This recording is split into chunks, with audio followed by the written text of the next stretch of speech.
আপনারা জানেন যে বিদ্যমান পদ্ধতি হচ্ছে পার্লামেন্টের সদস্যদের প্রত্যক্ষ ভোটের মাধ্যমে প্রেসিডেন্ট নির্বাচন হয়। কমিশন একটা নতুন প্রস্তাব দিয়েছে যে পার্লামেন্ট যদি এখানে আরেকটা আপার হাউস হয়, এখন এই নিয়ে এখনও ফাইনাল কিছু হয়নি, লোয়ার হাউস এবং আপার হাউসের মেম্বার যারা থাকবেন তারা এবং অন্যান্য ইলেকটেড বডি যারা আছে সেখান থেকেও প্রতিনিধি থাকবে।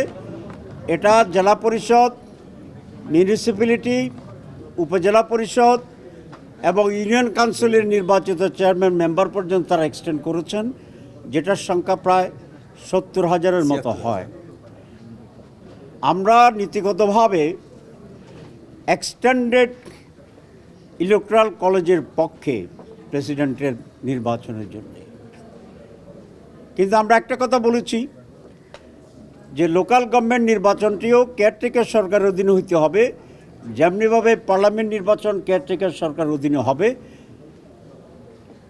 কারণ ইলেকশন যদি প্রপার না হয় তো তাহলে যারাই হবেন তারা তো জনপ্রতিনিধি হবেন না। সেই জন্য ওই কেয়ারটেকার সরকার অধীনে পার্লামেন্ট এখন লোকাল গভর্নমেন্টের নির্বাচনে জনগণের প্রতিনিধিত্বমূলক যে সদস্যরা থাকবেন তাদেরকে নিয়ে এক্সটেন্ডেড ইলেকট্রাল কলেজ হবে for the election of the president of this country. এটা আমরা নীতিগতভাবে একমত হয়েছি। তবে 2/3-এর চেয়ে বেশি লোকেই এই মতের সাথে একমত আছে। ফাইনাল কনক্লুশন হয়নি।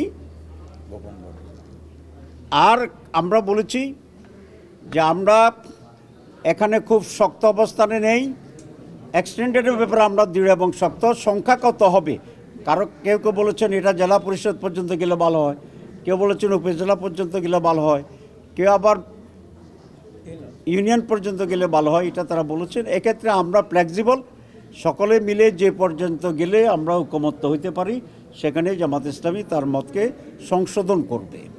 আমরা এখানে অত্যন্ত ফ্লেক্সিবল। আর একটা বিষয়ে প্রায় সকলেই আমরা একমত হয়েছি যে ইলেকশনটা হবে গোপন ব্যালটে।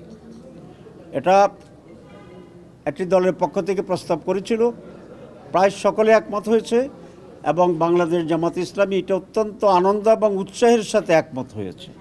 তো দুইটা কেন বললাম শব্দ, যে বাংলাদেশ জামাত ইসলামী তার শুরু থেকেই আমাদের অভ্যন্তরীণ সকল নির্বাচন গোপন ব্যালটে অনুষ্ঠিত হয়। সুতরাং পূর্ব থেকে প্র্যাকটিস করা এই নিয়মটি বাংলাদেশের রাষ্ট্রীয় পর্যায়ের যে কোনো জায়গায় যদি ইমপ্লিমেন্ট হয় ভোটের জন্য ভালো, আমাদের জন্য এটা আনন্দের বিষয়।